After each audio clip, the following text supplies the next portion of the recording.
রাজস্থানের যোধপুরে এই ভূমিয়া বাবার মন্দির অবস্থিত। এখানে বাবা খুবই জাগ্রত, মানুষের মনস্কামনা পূর্ণ করে। যোধপুরে যদি আসে থাকো তো এই মন্দির দর্শন করো, তোমাদের খুবই ভালো লাগবে। এখানে বাবাকে মদ প্লাস সিগারেট দিয়ে পুজো করা হয়।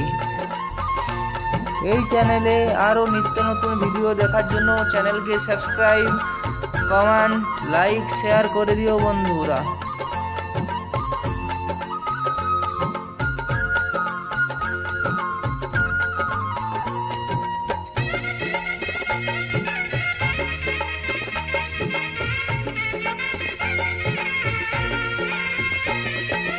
हे बिरारे ऊंचो मिंदर देव रोने कोई जगमग जागी ज्योति भूमि आदिरो।